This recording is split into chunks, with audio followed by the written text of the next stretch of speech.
Des bombardiers furtifs B-2 des États-Unis d'Amérique viennent de bombarder Yémen.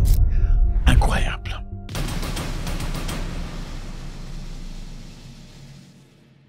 Bon, ça commence et c'est très chaud. Des bombardiers furtifs américains viennent d'être lancés pour aller conduire des frappes de précision contre des sites de stockage souterrains d'armes au Yémen.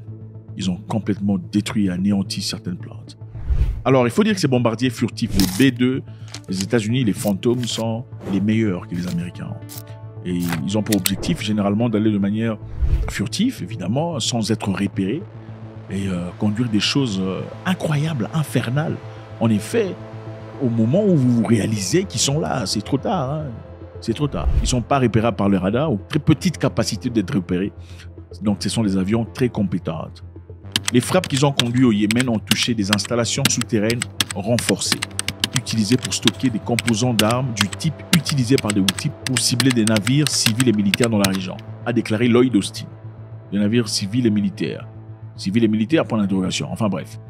Il dit encore qu'il s'agit d'une démonstration unique de la capacité des États-Unis à cibler des installations que nos adversaires cherchent à garder hors de portée, aussi profondément enfouies sous terre, durcies ou fortifiées. Donc peu importe où vous pouvez garder vos histoires, enfouies ou fortifiées souterrains, on va bombarder et détruire ça. Il a encore dit l'emploi des bombardiers furtifs à l'emporter les B-2 Spirit, les États-Unis Air Force, démontre les capacités de frappe mondiales des États-Unis pour agir contre des cibles lorsque cela est nécessaire, à tout moment et en tout lieu. Donc, on peut vous détruire quand on veut et si on le veut. Aussi simple que ça. Les Houthis ont promis de riposter à cette histoire. Ils ont dit qu'ils vont réagir. Dans leur communiqué, ils ont dit « Nous confirmons que l'agression américaine ne passera pas sans réponse ». Les Houthis sont des gens alignés à l'Iran qui ont mené nombreuses attaques contre des navires liés à Israël dans la mer Rouge, le golfe d'Aden et le détroit de Bab al-Mandeb. The Yemeni Houthi armed forces carried out 2 military operations. The first targeted the American oil tanker Olympic Spirit. The ship was targeted in the Red Sea with 11 ballistic missiles and 2 drones, and it was directly and severely hit by the grace of Allah. Évidemment, les Houthis sont des militaires alliés à l'Iran, dont l'objectif est de réagir parce qu'ils n'aiment pas tout à fait ce qui se passe à Gaza. Et malgré tout ce qui s'est passé là-bas, ils étaient peut-être les seuls dans la région de pouvoir se lever ouvertement jusqu'au point de prendre des armes contre Israël et ainsi contre les États-Unis et les Anglais. Et ils ont tiré à plusieurs reprises sur des navires américains ou des navires affiliés aux États-Unis, des navires de commerce, de business, des navires d'échange, des navires militaires.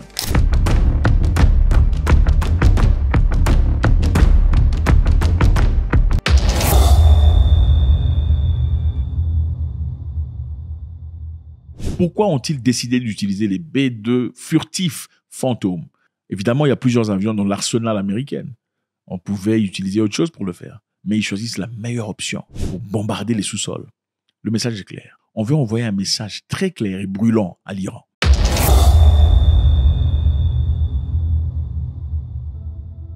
Après que l'Iran eut tiré 200 missiles sur Israël en rétaliation de la mort de Haniyeh, survenue en Iran par des opérateurs israéliens, Israël avait décidé de répondre en retour. L'Iran a commis une grosse erreur ce soir et il en paiera le prix. En effet, ceci était arrivé quand Haniyeh était fini en Iran par des opérateurs israéliens. Iran n'était pas content du tout. En fait, voir qu'un autre pays ait la capacité de partir dans son pays, dans son domicile, et de prendre la vie de quelqu'un qu'ils estiment méchant, était inacceptable pour l'Iran. Alors l'Iran a décidé et choisi de rétalier. C'est vrai que ça avait pris un peu de temps. Okay? Beaucoup de personnes commençaient à se poser des questions de savoir est-ce que l'Iran aurait peut-être peur de réagir? Parce qu'ils ont pris le temps pour réagir. L'Iran a peut-être peur, peut-être qu'ils ne veulent pas en subir les conséquences. Mais en fin de compte, ils ont décidé de tirer plus de 200 missiles sur Israël. Beaucoup de missiles ont été interceptés, mais il y en a eu quand même un bon nombre qui a pu traverser le système de protection israélien, le Iron Dome. D'après certains rapports, les Israéliens ne voulaient pas à ce que l'on voie les dégâts effectués par les missiles iraniens. Mais malgré tout, il y a eu des vidéos qui ont leaké sur Internet montrant les dégâts et aussi des photos qui ont été publiées par le gouvernement iranien par satellite. Ceci pour confirmer que leur capacité était au-delà des attentes des Israéliens. C'est-à-dire, votre système de défense, bien qu'il est loué et célébré partout sur Terre, ne vous inquiétez surtout pas, si on vous frappe, on va vous frapper dedans. Alors, les États-Unis, en envoyant le B-2 furtif Spirit pour aller bombarder ces bases, outils souterrains. Le message est clair. Israël va frapper. Et quand Israël frappe, ne répondez pas. Sinon, vous en subirez les conséquences. A few words about Iran's missile attack on Israel today. At my direction, the United States military actively supported the defense of Israel, and we're still assessing the impact. But based on what we know now, the attack appears to have been defeated and ineffective. And this is testament to Israeli military capability and U.S. military. It's also a testament to intensive planning between the United States and Israel to anticipate and defend against the brazen attack we expected. Make no mistake, the United States is fully supportive of Israel. Comment en sommes-nous arrivés là? Après que l'Iran eut tiré dès son missile sur Israël, les Israéliens ont décidé de rétalier. Ils l'ont dit très clairement. L'Iran a commis une grave erreur ce soir et il va en payer le prix. Le régime iranien ne comprend pas notre détermination à nous défendre et notre détermination à riposter contre nos ennemis.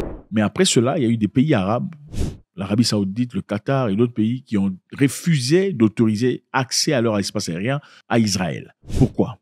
Parce qu'ils savent qu'Israël compte frapper les sites nucléaires en Iran. Et en frappant ces sites nucléaires et les sites pétroliers en Iran, ceci causerait des débandades sur le plan économique dans la région. C'est-à-dire avec ça, ce qui arriverait après, ce seraient les amis de l'Iran qui attaqueraient aussi les pays qui ont autorisé à Israël d'utiliser leur espace aérien, de bombarder sur des sites de pétrole dans leur pays.